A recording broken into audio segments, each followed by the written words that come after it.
figurative language.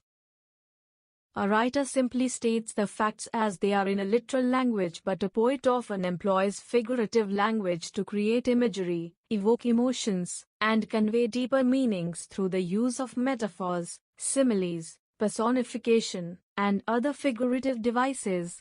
Figurative language allows for a more imaginative and expressive use of words beyond their literal definitions.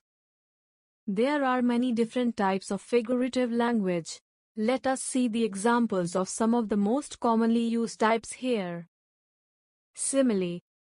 A simile is a figure of speech that directly compares two unlike things using the words like or as to highlight a similarity between them.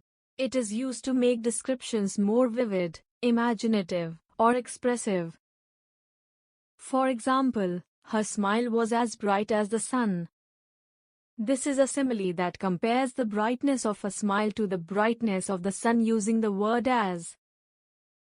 Quick tip: similes help to create vivid images in the reader's mind and enhance the meaning of a statement. Metaphor. A metaphor is used to make a comparison between two things that are not alike, but do have something in common.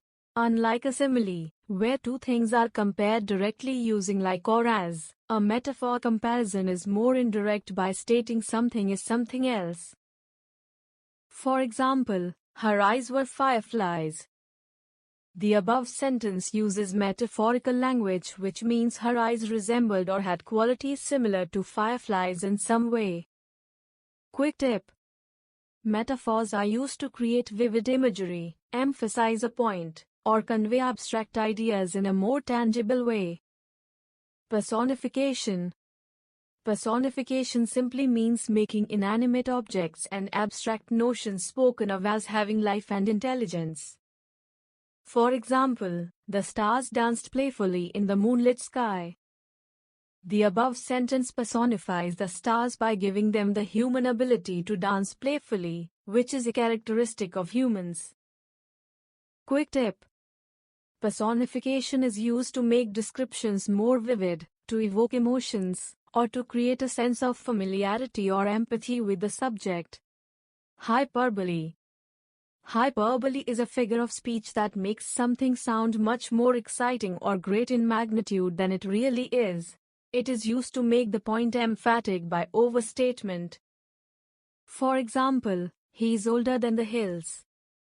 The above example is a hyperbolic statement that exaggerates the person's age to emphasize just how old he is. Quick tip: hyperbole is often used in writing and speech to emphasize a feeling, idea, or situation by overstating it in an extravagant or exaggerated manner. Oxymoron. It is a figure of speech in which contradictory terms appear side by side. For example, he accepted it as the kind cruelty of the surgeon's knife. In the above sentence, kind cruelty shown the contradiction. Quick tip: oxymoron are used in literature, poetry, and everyday language to highlight contrasts, add complexity, or provoke thought. Irony. Irony is a figure of speech in which words are used in such a way that their intended meaning is different from the actual meaning of words. For example, it is good of you to scold me in front of my friends.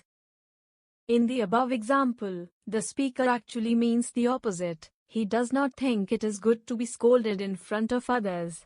It's likely that the speaker feels embarrassed or uncomfortable about being criticized publicly. Quick tip: irony can be used to express sarcasm, criticism, or a contrasting perspective indirectly. Pun. A pun is a play on words, often involving double meanings. It is usually witty or humorous. For example, sheep are so scholarly, they live in a pen. In a literal sense, pen refers to a fenced area where sheep are kept. The word pen also refers to a place where one writes or a tool used for writing. The pun plays on the similarity in pronunciation between pen, enclosure for sheep, and pen, writing instrument or place of writing. By describing sheep as scholarly and living in a pen, the sentence humorously suggests that sheep are so intelligent or scholarly that they reside in a place associated with writing and education.